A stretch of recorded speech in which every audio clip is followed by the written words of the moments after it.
नमस्कार, स्वागत है साहित्यिक झरोखा चैनल पर। आज हम करेंगे मुंशी प्रेमचंद का साहित्यिक परिचय। प्रेमचंद हिंदी साहित्य में एक जाना पहचाना नाम है।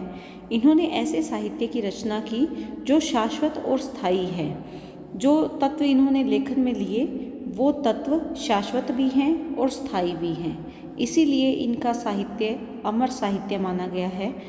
इनका साहित्य आदर्श और यथार्थ पर आधारित है। केवल आदर्श को इन्होंने महत्व नहीं दिया बल्कि आदर्श के साथ साथ यथार्थवाद को भी इन्होंने महत्व दिया है। तो आइए पहले इनके जीवन के बारे में जानते हैं।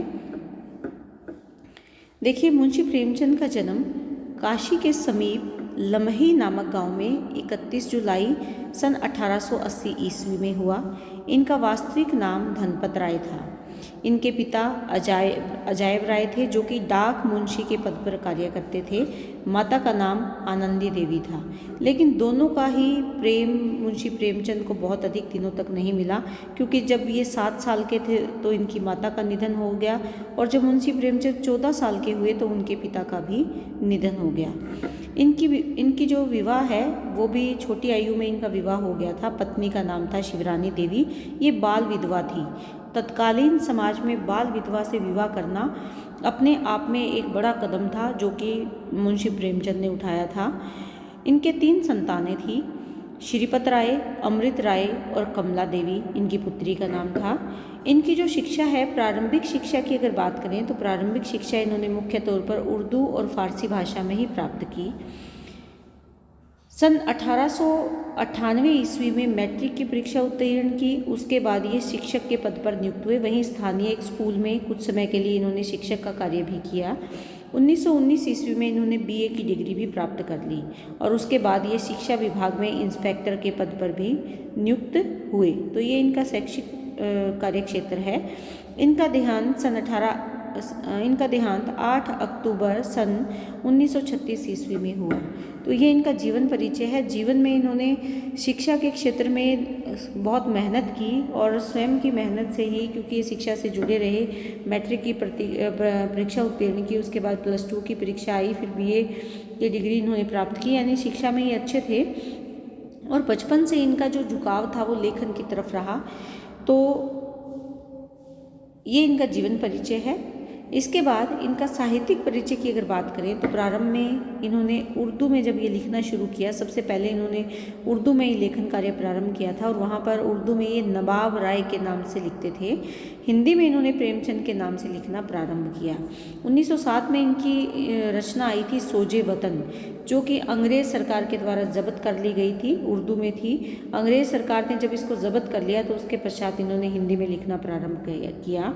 हिंदी में इनकी लगभग 300 कहानियाँ मिलती हैं, जिनको कि मानसरोवर के 8 भागों में प्रकाशित किया गया है। जो मानसरोवर है इसके 8 खंड हैं।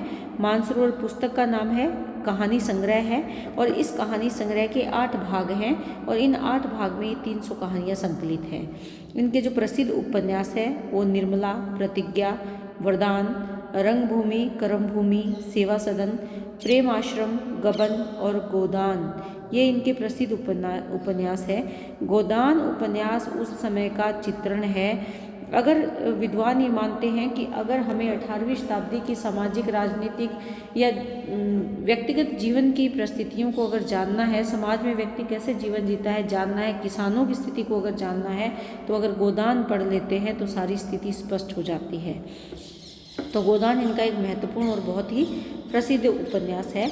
इनका एक उपन्यास मंगलसूत्र भी था, जिनको इन्होंने लिखना तो प्रारंभ किया लेकिन इनकी मृत्यु हो गई या देहांत हो गया और इसे पूर्ण नहीं कर पाए, इसीलिए ये इनका अधूरा उपन्यास है। कई बार वेरी शॉर्ट क्वेश्चन में पूछ लिया जाता है कि प्रेमचंद का अधूरा उपन्यास कौन सा है, वो है मंगलसूत्र। तो इनकी साहित्य जो इन्होंने सबसे पहले उर्दू में लिखना शुरू किया, लेकिन इनका जो प्रसिद्धि मिलने का समय आया वो था हिंदी में, जब इन्होंने लिखना प्रारंभ किया। हिंदी में जो इनकी कहानियाँ हैं वो बहुत प्रसिद्ध है। कारण क्या रहा प्रसिद्ध होने का? क्योंकि इन्होंने जो अपना लेखन कार्य किया उसमें दलित जनता, शोषित किसान, मजदूर या उपेक्षित नारी को अपने लेखन में स्थान दिया। तो इसी कारण इनका जो साहित्य है वो सादगी से भरा हुआ साहित्य, लेकिन तत्कालीन मुद्दों को उठाने वाला साहित्य माना गया है। इसके बाद इन्होंने संपादन कार्य भी किया। संपादन कार्य में इन्होंने जिन पत्रिकाओं में संपादन का काम किया, माधुरी, मर्यादा, हंस और जागरण, ये 4 पत्रिकाएं थी जिनका इन्होंने संपादन कार्य किया और बड़ी ही कुशलता से किया। इसके बाद है सुधारवादी दृष्टिकोण, ये इनकी साहित्य की विशेषताएं हैं। तो साहित्य की विशेषताओं में जो सबसे पहला पॉइंट यहाँ हमने लिया है वो है सुधारवादी दृष्टिकोण, क्योंकि मैंने जैसे आपको बताया कि इनका जो साहित्य है वो केवल कोरी कल्पना पर नहीं है। जब प्रेमचंद से पहले जो साहित्य परंपरा चल रही थी, खासकर उपन्यास विधा, उसमें जो भी उपन्यास लिखे जा रहे थे वो उपन्यास अय्यारी किस्म के उपन्यास थे, चमत्कारपूर्ण विषय उसमें लिए जा रहे थे, लेकिन उससे निकालकर जो वास्तविक धरातल पर उपन्यास को अगर कोई लेखक लेकर आया तो वो प्रेमचंद थे। तो इसीलिए इनके जो लेखन है, चाहे वो साहित्य में हिंदी कहानी लेखन है या फिर उपन्यास है, उनमें इन्होंने तत्कालीन जो परिस्थितियाँ थी उनको आधार बनाकर, ये तत्कालीन घटनाओं को आधार बनाकर अपने उपन्यास और कहानियों की रचना की। तो उन सब रचनाओं में समाज की विभिन्न विसंगतियों और विषमताओं का बहुत ही कुशलता से इन्होंने चित्रण किया है। समाज में उस समय जो विसंगतियां चल रही थी या विषमताएं थी, उनको बहुत ही सुंदर तरीके से उन्होंने अपनी कहानियों में या उपन्यासों में उकेरा है। जीवन मूल्यों का उद्घाटन, जीवन के लिए जो हमारी परम आवश्यक वस्तुएं हैं या परम आवश्यक हमारे तत्व हैं, उनका इन्होंने अपने लेखन के माध्यम से उद्घाटन किया है। इनके लिखने का जो उद्देश्य रहा वो नैतिक पतन न मानकर नैतिक उत्थान है, यानी जो नैतिक पतन हो रहा था उसको महत्व नहीं दिया, बल्कि नैतिक उत्थान कैसे होगा उस बात पर इन्होंने अपने लेखन के माध्यम से जोर दिया है। ये पश्चिम के यथार्थवाद से भी प्रभावित थे, लेकिन भारत में जो आदर्श विचारधारा थी उसका भी ये त्याग नहीं करना चाहते थे।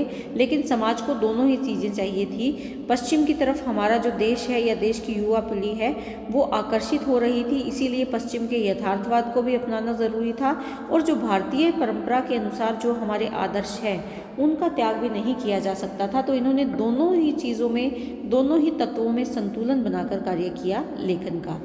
इनमें इनकी जो भी कहानियाँ मिलती है वो समस्या प्रधान कहानियाँ हैं, और उन बाद में उन कहानियों का समाधान भी दिखाया गया है।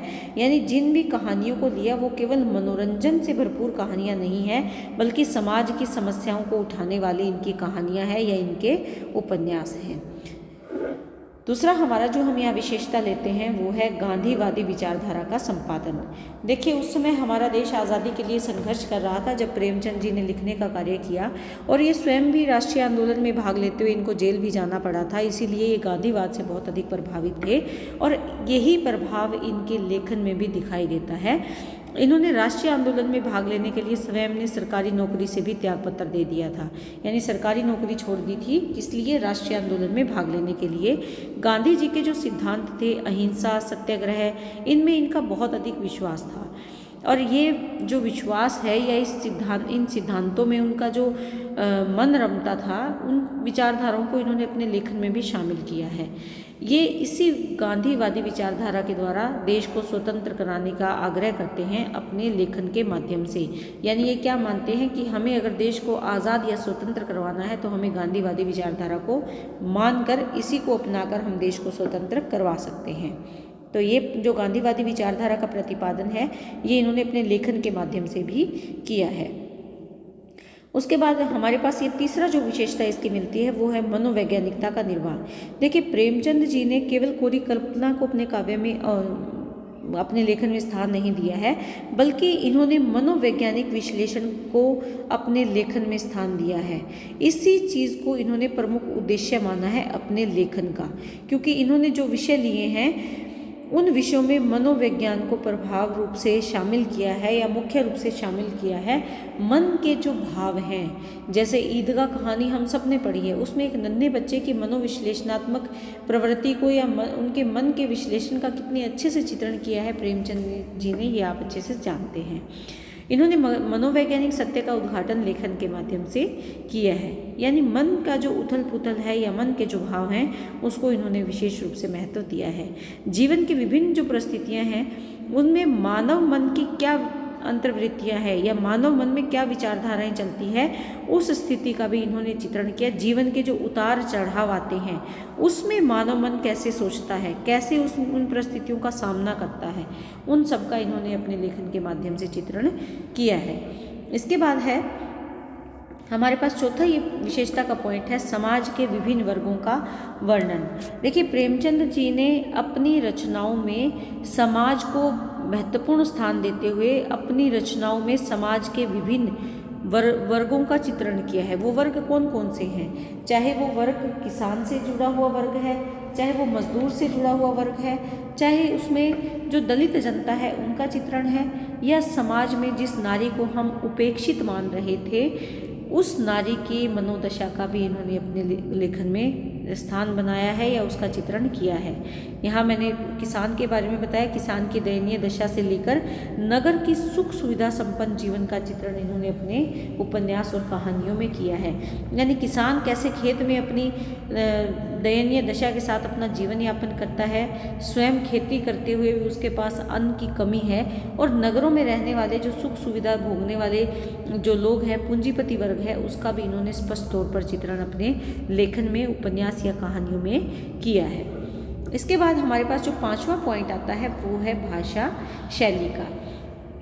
देखिए, भाषा की अगर हम बात करें तो इनकी प्रारंभिक जो भाषा है वो कार्य इन्होंने उर्दू भाषा में किया, यानी प्रारंभिक लेखन का काम इन्होंने किस में किया, उर्दू भाषा में प्रारंभ किया। जैसे कि मैंने आपको बताया था सोजे वतन, इन्होंने उपन्यास भी पहले उर्दू भाषा में लिखा था, बाद में उनका जो ट्रांसलेट करना उनको है वो उन्होंने हिंदी भाषा में उनको कर दिया था। इनकी जो भाषा रही वो उर्दू में तो इन्होंने प्रारंभ में लिखना शुरू किया, लेकिन बाद में जब ये हिंदी में लिखने लगे तो इनकी हिंदी व्याकरणिक हिंदी या संस्कृत से प्रभावित हिंदी नहीं थी, बल्कि सहज और सरल हिंदी, सामान्य हिंदी का इन्होंने इस्तेमाल किया है। और समाज में जो सामान्य जीवन में प्रयोग होने वाले मुहावरे, लोकोक्तियाँ और सुक्तियों का बहुत ही सुंदर तरीके से इन्होंने अपने कहानियों में या उपन्यासों में इस्तेमाल किया है। इनके जो लेखन का तरीका है वो बहुत ही सादगीपूर्ण है, और इसके सादगी के साथ साथ अलंकारिकता का बहुत ही सुंदर समन्वय देखा जा सकता है प्रेमचंद के साहित्य में। शैली की अगर बात करें तो इन्होंने मुख्य तौर पर 4 प्रकार की शैली का प्रयोग किया है, जिसमें वर्णात्मक शैली, व्यंग्यात्मक शैली, भावात्मक शैली और विवेचनात्मक शैली है। ये इनकी मुख्य 4 प्रकार की शैलियाँ हैं। लेकिन चित्रात्मकता अगर हम देखें तो चित्रात्मकता उसमें अपने आप स्पष्ट होती है, क्योंकि जब हम पढ़ते हैं तो हमारे सामने वो चित्र उपस्थित हो जाते हैं। जो इनकी कहानी है, प्रेमचंद की जो अंतिम कहानी कफन है, उसकी बुधियाँ हमारे सामने आ जाती है। जो गोदान का पात्र होरी है, धनिया है, वो हमारी आंखों के सामने उपस्थित हो जाते हैं। तो चित्रात्मकता स्वाभाविक रूप से इसमें शामिल हो गई है। तो ये हमारे प्रेमचंद से जुड़ी हुई, इनके साहित्य से जुड़ी हुई विशेषताएं थी, जिसके बारे में मैंने यहाँ आपको बताया। उम्मीद करती हूँ कि आप इस प्रश्न को बहुत अच्छे से समझ रहे हैं। वैसे अगर चाहें तो हम इसे और भी विस्तार दे सकते हैं, जैसे स्थानीय रंगों का इन्होंने प्रयोग किया है। जो आसपास जो त्यौहार है या अन्य जो भी समाज में एक दूसरे को वर्ग गांव में एक दूसरे से बातचीत की जाती है, छोटे छोटे त्यौहार मनाए जाते हैं, लोगों का एक साथ कैसे इकट्ठे होते हैं, कुएं पर किस प्रकार का दृश्य है, ये जो स्थानीय रंग थे, कैसे पूंजीपति वर्ग के कुएं पर निम्न जाति को नहीं जाने दिया जाता था, ये सब अपनी कहानियों के माध्यम से या उपन्यास के माध्यम से इन्होंने बताया है। तो इस तरह हम इसमें अगर कहानी की कहें तो कहानी की या उपन्यास की दृष्टि से हम कहें तो बहुत ही सुंदर गठन इन्होंने किया है। कथा वस्तु के रूप में अगर बात करें या पात्रों का चरित्र चित्रण देखें, देश काल की बात करें, कथोपकथन की बात करें, या किसी भी कहानी का या उपन्यास के उद्देश्य की दृष्टि से अगर हम विश्लेषण करें तो वो भी बहुत ही सटीक तरीके से इन्होंने वर्णन किया है। तो उम्मीद करती हूँ कि आप इसे बहुत अच्छे से समझ पाए हो, और जिस उद्देश्य से मैंने इस वीडियो को बनाया है वो मेरा उद्देश्य पूर्ण हुआ होगा। बहुत बहुत धन्यवाद।